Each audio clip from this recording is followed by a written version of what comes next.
Hey guys, and welcome to another episode of Career Mode. After the end of the season with Swansea, we have some international duty with the Ivory Coast at the Confederations Cup, and our first match is against South Korea, which happens to have Sun-Young-ki, a member of our Swansea squad. So we're going to see how he does with the international side, maybe impresses and gets more time with Swans. Although this Ivory Coast team aren't world beaters, they are definitely good enough to go pretty far in this cup and maybe even win it. So hopefully we do just that. But Yaya Toure strikes first in the 16th minute to put us up against South Korea, and we go into halftime 1 goal up against the South Koreans, but we would not be ahead for long. Sun Young-ki has an absolute wonder strike in the 59th minute. Basically a middle finger to me for not playing him this entire time, and maybe he'll get more looks once the season starts. We would then throw away a golden chance to go ahead late in the game, and it looked like it would come back to bite us as Koo is through on goal. He's sure to put this in the back of the net, one-on-one with the goalkeeper, but he puts that wide and single-handedly drops points for his entire country. They must be ashamed. But we draw 1-1 with the South Koreans, and next up we have a very, very tough game against one of the best national sides in the game and in the world, Germany. I wasn't expecting to get the 3 points, so it would be really great if we have gotten those 3 points from Korea, a much weaker side than I think the Ivory Coast, and of course a much, much weaker side than Germany. But we will see what we can do against the very, very tough Germans. But Solomon Kalou has some beautiful work on the wing and buries that into the back of the net in the 21st minute to give us an unbelievable lead. And that is how we would go into halftime up against Germany. But then Marco Reus, one of the most overpowered forwards in the game, comes off of their bench. Just absurd how much talent they have in their team.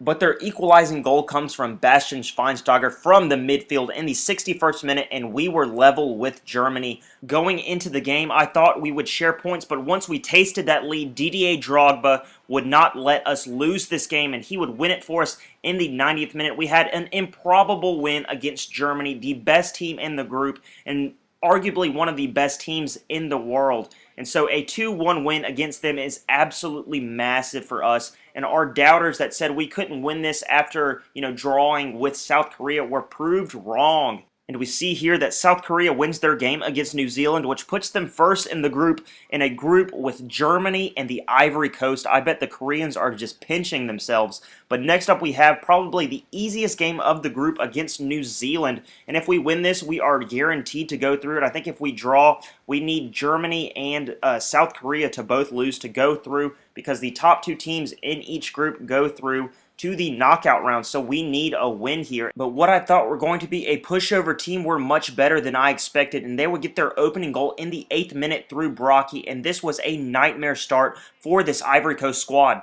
But luckily for us, we are able to bounce back, and Wilfried Boney gets us that equalizing goal in the 17th minute after a square pass from Gervinho, and things would just keep getting better when Yaya Toure would have a long-range shot in the 23rd minute to put us ahead 2-1 against New Zealand. Going into halftime, it looked like we were safe bets to go into the knockout rounds. We were up ahead against New Zealand, but then our worst nightmare would strike, and they would equalize in the 78th minute through Wood, and our assurance of going through the knockout rounds were looking less and less likely. We now needed South Korea to lose to Germany or for them to have a draw for us to go through to the knockout round, so we would have to see how that game went, and luckily they drew. So it looks like it's South Korea and Ivory Coast through to the knockout rounds, but the press rightly criticized me because we had a relatively easy group besides Germany, but we won against Germany and ended up drawing against those other two weaker squads. And so I definitely understand where they're coming from, but a greater test was yet to come because we had probably the best team in the world, Spain, so our progression was looking more and more unlikely, but we did it against Germany, and maybe we can do it against Spain. And it was looking like that was the case with Yaya Toure once again getting, I believe it's his 3rd goal of the tournament in the 36th minute, and we would go into halftime ahead against Spain. What in the world is going on? But shortly after the restart, Pedro would have some beautiful work on the wing, cross it into Soldado, and he would head that into the top corner in the 49th minute to put us level. And it looked like Spain were going to start punishing us, But then the unlikely happened, and the hero against Germany, Solomon Kalou, would put us ahead in the 52nd minute, and we were not done there. After a beautiful pass, Max Gradle would put that in the back of the net in the 79th minute, and it looked like we were going to win this thing, but the man who made the last goal, Yaya Toure, would put the nail in the coffin, our fourth goal of the game in the 89th minute. This game was done, and we were through to the finals of the Confederations Cup. We downed Germany and now Spain to get there, and we'll see who we meet in the final to claim our cup, and it looks like it is going to be the Netherlands, which will be a very, very tough test for this Ivory Coast team. But seeing the competition that we beat to get here, I think we'll do fine. It seems like we step up against big teams, and then smaller teams, we do not step up to the occasion, and Netherlands is a very big team. So I think we'll do fine, and we'll see by the end of this game if we're lifting our very first piece of silverware for this career mode and for this Ivory Coast national team. But things would not start off well for us. They were dominating possession and getting shots off at will, and that long-range shot would draw a corner, and you know how corners make me nervous, and it proved to be right. Robin van Persie would put that in the back of the net in the 24th minute to put us behind against the Netherlands.